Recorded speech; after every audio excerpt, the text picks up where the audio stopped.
वज़ीर-ए-आज़म नरेंद्र मोदी 2 मुल्कों के 5 रोज़ा दौरे के पहले मरहले में इटली के दारुल हुकूमत रोम पहुंचे। महात्मा गांधी के मुजस्समे पर नजरे बुलाए-अक़ीदत पेश की। G20 मीटिंग में होंगे शरीक। पीएम ने वहां यूरोपीय यूनियन की सदर उर्सुला वॉन डर लेयन और यूरोपीय कौंसिल के सरबराह चार्ल्स मिशेल से की मुलाकात।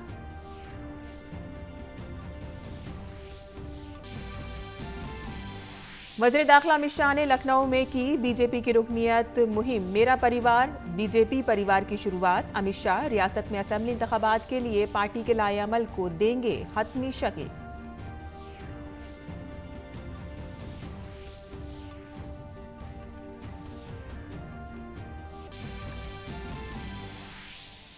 वज़ीर सेहत मनसुख मंडाविया ने बच्चों में नमूनिया के मामलों को कम करने के लिए आज़ादी के अमृत महोत्सव के मौके पर की न्यूमोकोकल वैक्सीन की मुल्कगीर तौसी की शुरुआत। बच्चों की शरह अमवात को कम करने में मदद करेगी ये वैक्सीन।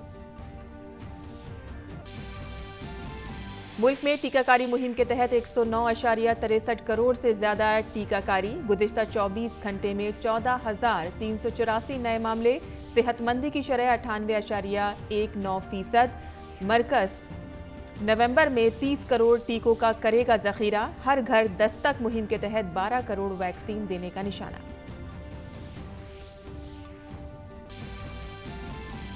आलमी सतह पर कोविड वबा का खतरा अब भी कायम। रूस में रिकॉर्ड मौतें और कोविड का फैलाव। मॉस्को में जुज़वी लॉकडाउन नाफिज। जनूबी कोरिया में भी सख्त पाबंदी नाफिज। आलमी सेहत तंजीम ने 20 मुल्कों के लीडरों से की गरीब ममालिक को कोविड से लड़ने के लिए 23.4 अरब डॉलर की इमदाद के तहत फंड देने की अपील। और T20 आलमी कप टूर्नामेंट में आज खेले जाएंगे 2 मुकाबले। पहले मैच में वेस्टइंडीज का बांग्लादेश से मुकाबला जारी। वहीं दूसरे मैच में पाकिस्तान और अफगानिस्तान होंगे आमने सामने।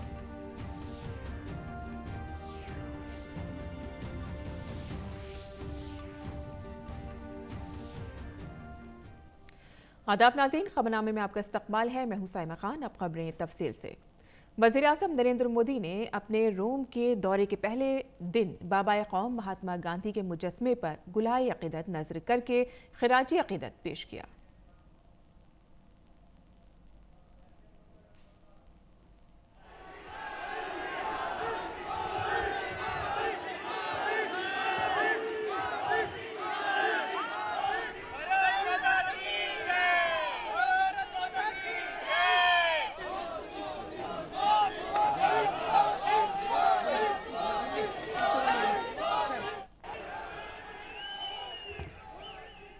वहीं वज़ीर-ए-आज़म नरेंद्र मोदी ने अपने रोम दौरे के पहले रोज़ की शुरुआत यूरोपीय कौंसिल के सरबराह चार्ल्स मिशेल और यूरोपीय कमीशन की सदर उर्सुला वॉन डर लेयन के साथ 2 तरफ़ा मुलाकात से की।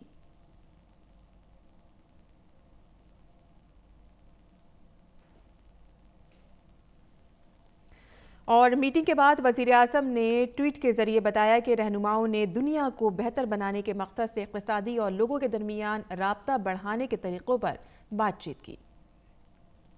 आगे बढ़ते हैं, जहां रोम में मौजूद हमारे नुमाइंदे अरुण शर्मा ने भारतीय बिरादरी और तिजारती बिरादरी के लोगों से बात की है। प्रधानमंत्री नरेंद्र मोदी रोम की यात्रा पर है और यहाँ G20 शिखर सम्मेलन में वो शिरकत करेंगे, लेकिन भारतीय यहाँ पर कई सारे जो है इटली के अंदर वो प्रधानमंत्री नरेंद्र मोदी के स्वागत के लिए आ चुके हैं। इनसे ही समझना चाहते हैं और इनसे बातचीत करते हैं कि आखिरकार क्या वजह है कि वो यहाँ इतनी भारी संख्या में मौजूद है। सर, आपसे समझना चाहेंगे कि पीएम मोदी की क्या लीडरशिप क्वालिटी आपको अच्छी लगती है? मोदी जी के आते ही जो एक लाइसेंस पॉलिसी थी इंडिया की वो खत्म हो गई। पहले क्या था कि एक मोनोपोली थी, कुछ ही लोगों के पास लाइसेंस था, वही लोग सिर्फ अपना यहाँ से माल मंगा सकते थे।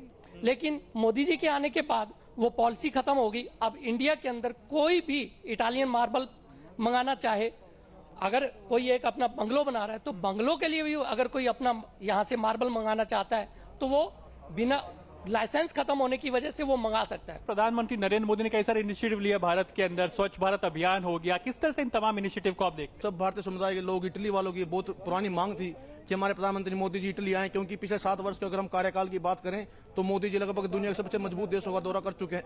इटली एकमात्र ऐसा दौरा था जो वहां पर आप तक नहीं आया था, लेकिन G20 सम्मेलन की वजह से ये मैं मानता हूं हम सब के लिए दिवाली गिफ्ट दिया मोदी जी ने, जो दीपावली से पहले आकर के भारतीय समुदाय को यहाँ पे मिलते हुए G20 सम्मेलन में हिंदुस्तान का नेतृत्व करेंगे और एक दुनिया को एक नई पहचान मिलेगी। वो जो बोलते हैं वो करते हैं। उन्होंने जितने भी उन्होंने बोला जिनकी उनकी योजनाएं हैं वो सभी अच्छी हैं, जैसे बेटी पढ़ाओ, स्वच्छ भारत अभियान। स्वच्छता के बारे में हमारे देश में कोई नहीं था सोचता, सिर्फ इन्होंने ये सोचा जिसके प्रति सभी लोग जागरूक हुए, सभी ने अपनाया उनको। अब देखते हैं हम हमारे सभी रेलवे स्टेशन जैसे एयरपोर्ट सभी अब ये पहले से ज़्यादा स्वच्छ है। यही बात इनकी अच्छी है कि जो ये बोलते हैं तो सभी दुनिया इनको फॉलो करती है, वो इनकी लीडरशिप अच्छी है इसीलिए तभी फॉलो करते हैं। मैं यहाँ पिछले 35 साल से रह रहा हूँ, पहली बार देख रहा हूँ कि इंडिया के प्रधानमंत्री यहाँ पे पहुँचे हैं। वो एक दुनिया के महान नेता बन चुके हैं इस समय, और उन्होंने दुनिया को सफाई का ध्यान देकर पूरी दुनिया को जगा दिया है। जाहिर सी बात है कि इंडियंस काफी भारी संख्या के अंदर प्रधानमंत्री नरेंद्र मोदी का स्वागत करने के लिए मौजूद है और एक तरह से दिवाली से पहले यहाँ के लोग दिवाली मनाते हुए दिखाई दे रहे हैं एक तरह से, क्योंकि प्रधानमंत्री नरेंद्र मोदी यहाँ रोम की यात्रा पर है। तो एक तरफ G20 शिखर सम्मेलन में प्रधानमंत्री नरेंद्र मोदी शिरकत करेंगे, तो दूसरी तरफ ये भारतीय भी काफी उत्साहित है उनके इटली के दौरे से। कैमरा पर्सन आरके के साथ अरुण शर्मा, दूरदर्शन न्यूज, रोम। और वज़ीर-ए-आज़म के इटली दौरे से वहां के लोगों में जोशो खरोश नजर आ रहा है। रोम में मौजूद हमारे नुमाइंदे अरुण शर्मा ने कुछ ऐसे मकामी अफराद से बात की जिन्हें हिंदी के साथ साथ संस्कृत जबान भी आती है। भारत और इटली के संबंध कितने प्रगाढ़ हैं, इस बात का अंदाजा आप इस बात से लगा सकते हैं कि सांस्कृतिक मोर्चे पर दोनों देश कितना नजदीक हैं। यहाँ पर इटली में रहने वाले लोग संस्कृत में बातचीत करते हैं और एक दूसरे कई सारे संस्कृत के श्लोक भी समझते और जानते हैं। आइए समझते हैं कि क्या क्या श्लोक को जानते हैं। आपसे समझना चाहेंगे कि क्या कोई संस्कृत का उच्चारण या कोई श्लोक अगर आप हमारे दर्शकों को बता सकें। ॐ भूर्भुवः स्वः तस्य वितुर्वरेण्यं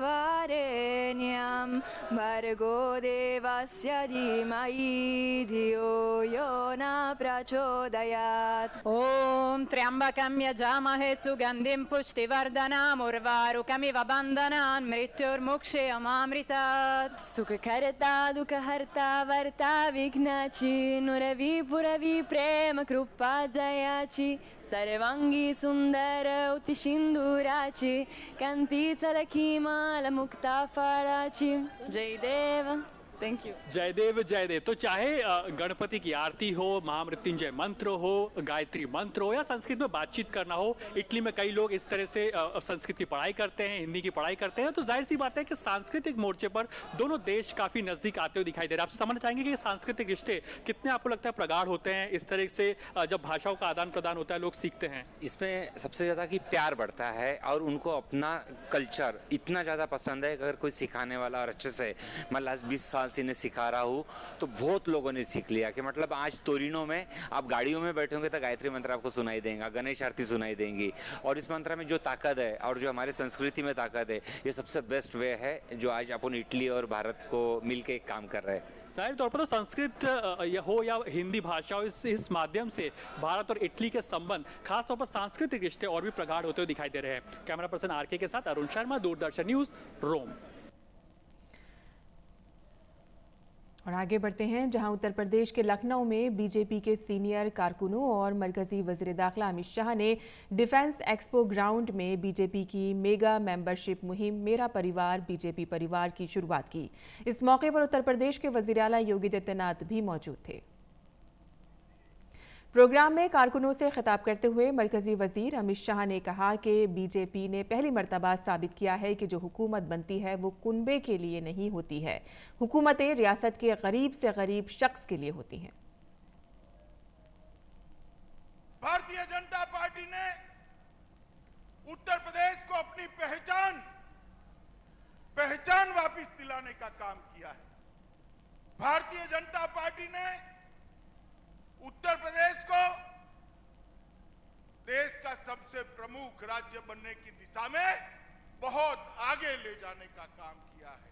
और भारतीय जनता पार्टी ने पहली बार सिद्ध किया है कि सरकारें जो बनती है वो परिवार के लिए नहीं होती है, सरकारें सूबे के सबसे गरीब व्यक्ति के लिए। उन्होंने समाजवादी पार्टी के सरबराह अखिलेश यादव से सवाल किया कि गुज़िश्ता दिनों जब रियासत में कोरोना आया, यूपी में सैलाब आया, आप कहाँ थे? इसका हिसाब दे दीजिए। उन्होंने कहा कि उन लोगों के ने इक़्तिदार खुद के लिए, कुनबे के लिए और अपनी ज़ात के लिए किया है और इसके अलावा किसी के लिए हुकूमत नहीं की। उत्तर प्रदेश में कोरोना आया, बाढ़ आई, आप कहां थे? इसका हिसाब दे दीजिए। मित्रों, ये लोगों ने शासन स्वयं के लिए, परिवार के लिए और ज्यादा से ज्यादा सोच बहुत बड़ी हो गई तो अपनी जाति के लिए किया है, इसके अलावे किसी के लिए शासन नहीं किया। मोदी जी के नेतृत्व में योगी आदित्यनाथ ने जो सरकार चलाई, वो सरकार यूपी के हर गरीब गुरबे के लिए चली है, यूपी के युवा के लिए चली है, यूपी के महिला, दलित, पिछड़े और आदिवासियों के लिए। अमित शाह ने कहा कि बकिया सियासी पार्टियों के लिए इंतखाब इक़्तिदार हासिल करने का जरिया है, पर बीजेपी के कारकुनों के लिए इंतखाब पार्टी के नजरियात को घर घर पहुंचाने का नाम है।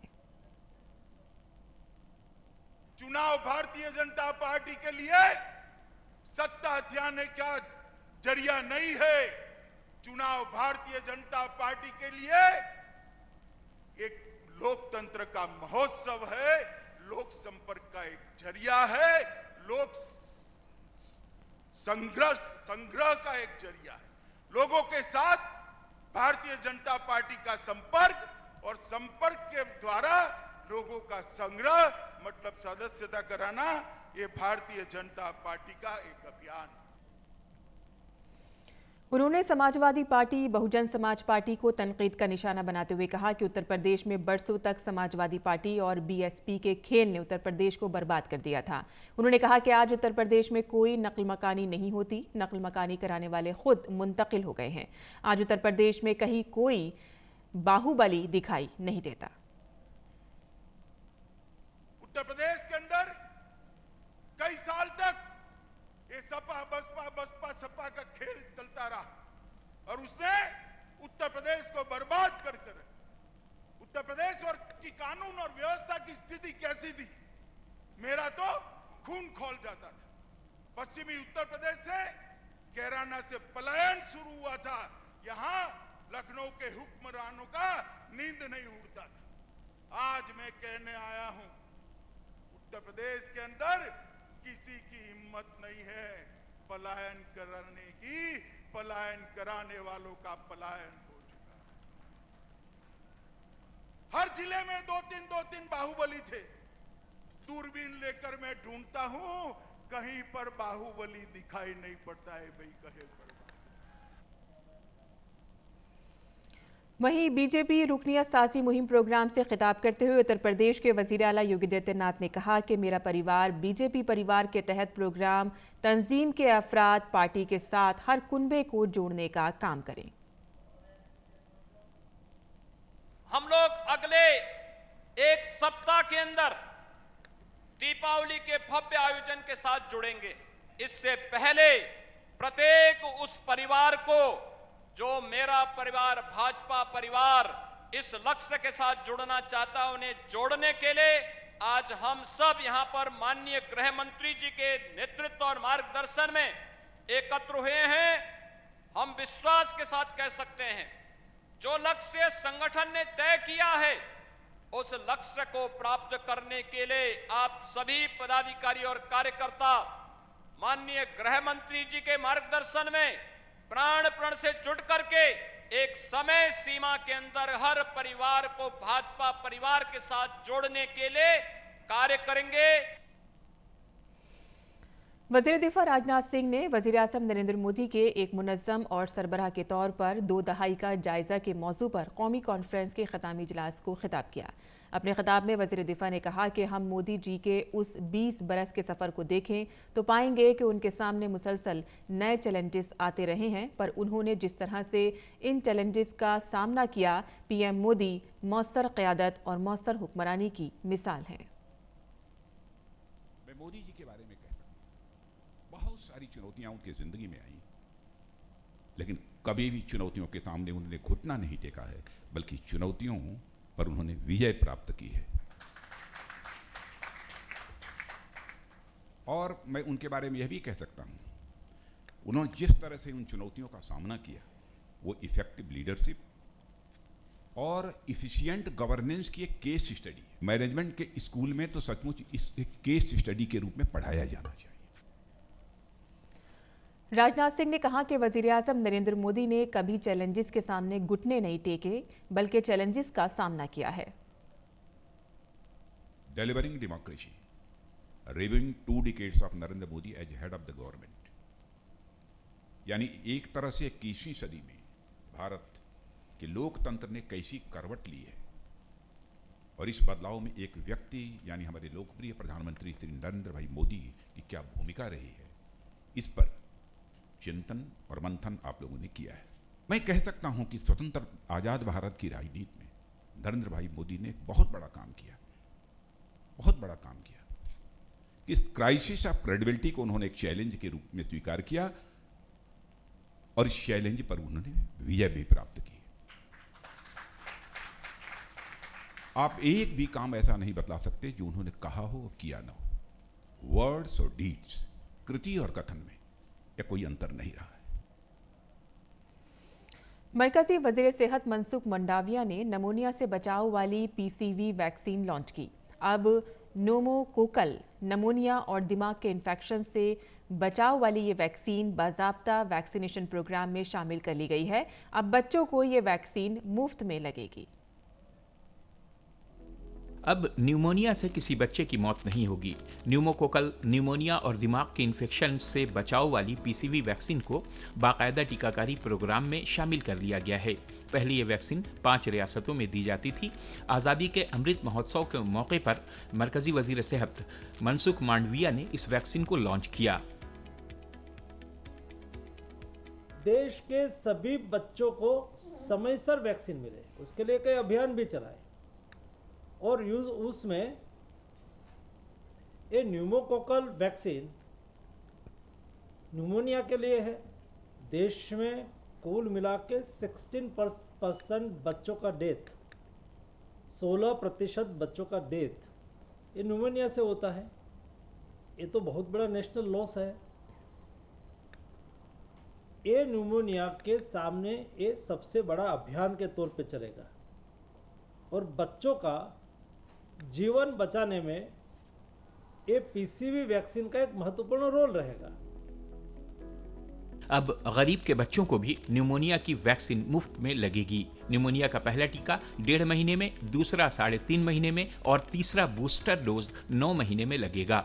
गौरतलब है कि वजीर आजम नरेंद्र मोदी ने सबको वैक्सीन मुफ्त वैक्सीन की मुहिम चलाई है, और इसी के तहत मिशन इंद्रधनुष के जरिए सभी बच्चों को मुफ्त टीका लगाया जा रहा है।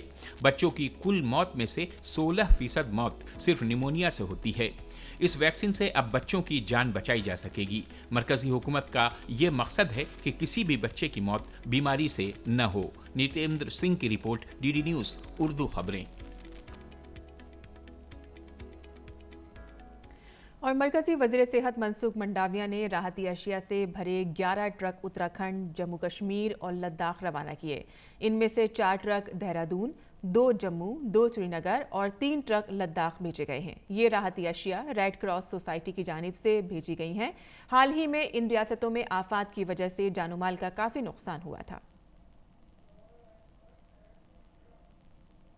इसमें ब्लैंकेट है, किचन के लिए ज़रूरी सामान है, मेडिसिन है, तत्काल आपदाग्रस्त विस्तार में लोगों को रहने के लिए टेंट भी है। ये सब चीज़ अगले दिन में उत्तराखंड, श्रीनगर, जम्मू वगैरह लोकेशन पर पहुंच जाएंगे। वहाँ से जनता को डिस्ट्रीब्यूट किया जाएगा और आपदा की स्थिति में लोगों को सहयोग किया जाएगा। और अब बात करते हैं कोरोना की, जहां सेहत और ख़ानदानी बहबूद की वजारत के मुताबिक मुल्क भर में गुज़िश्ता 24 घंटों में 14,000 से ज़्यादा कोरोना के मामले दर्ज किए गए हैं। वहीं गुज़िश्ता 24 घंटों में 13,198 मरीज इलाज के बाद सेहतयाब हो चुके हैं, जिसके बाद मुल्क में सेहतयाबी की शरह 98.19% हो गई है। एक्टिव मामलों की तादाद 1,61,334 हुई है। वहीं हफ्तावारी पॉजिटिविटी रेट 1.18% दर्ज किया गया है। रोजाना पॉजिटिविटी रेट 1.12% हुआ है। मुल्क में कोरोना इन्फेक्शन की जांच की सलाहियत में काफ़ी इजाफा हुआ है। मुल्क भर में अब तक कुल 60 करोड़ 58 लाख से ज़्यादा नमूनों की जांच की गई है। कोविड वबा के खिलाफ सबसे मौसर हथियार के तौर पर शुरू की गई टीकाकारी मुहिम के तहत अब तक मुल्क में 109 करोड़ 63 लाख से ज़्यादा टीकों की खुराकें दी जा चुकी हैं। मरकजी वजारत दाखिला ने कोविड वबा के फैलाव को रोकने के लिए मुल्क भर में नाफिज पाबंदियों को 30 नवंबर तक बढ़ा दिया है। इससे पहले वजारत ने रियासतों और मरकज़ के ज़ेर इंतज़ाम इलाकों से जांच, पहचान, इलाज, टीकाकारी और कोविड से मुताबिक रवैये से मुतालिक 5 सतही हिकमत अमली पर तवज्जो मरकूज़ करने को कहा। कोविड इन्फेक्शन बढ़ने के खदशे को देखते हुए रियासतों से इज्तिमाई तकरीबात के दौरान ज़्यादा एहतियात बरतने को भी कहा गया है। मरकजी वजारत सेहत ने आइंदा छठ पूजा के दौरान कोविड ज़ाब्तों पर अमल करने के लिए मशहूर गुलकारा शारदा सिन्हा की आवाज़ में आज एक नगमा जारी किया। इस नगमे में कोरोना के ज़ाब्तों पर अमल के लिए ख़ास पैगाम दिया गया है।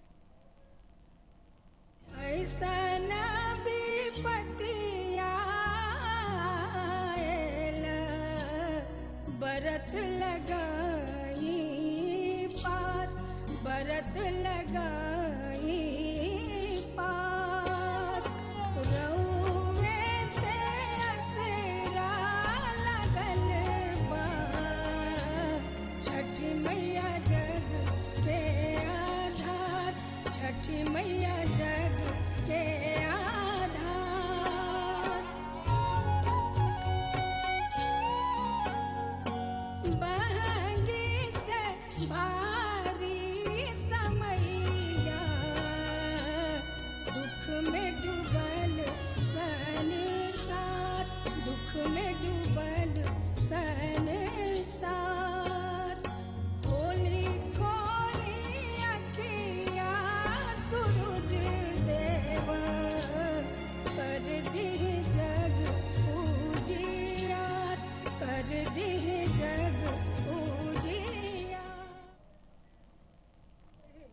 कोरोना संक्रमण अभी खत्म नहीं हुआ है। आइए हम सब मिलकर कोरोना अनुकूल व्यवहारों का पालन करते हुए जिम्मेदारी से त्योहार मनाएं। त्योहार भी और कोरोना उचित व्यवहार भी। और हाँ, जल्द से जल्द टीके के दोनों खुराक लेना न भूलें। और दिल्ली के टिकरी बॉर्डर पर ज़राए कानून के खिलाफ मुजाहिरा करने वाले किसानों के जरिए लगाई गई रुकावटों को हटाने की कार्रवाई शुरू हो गई है। दिल्ली पुलिस की मशरक़ी दिल्ली डीसीपी प्रियंका कश्यप ने बताया है कि हाईवे पर लगी रुकावटें हटाई जा रही हैं।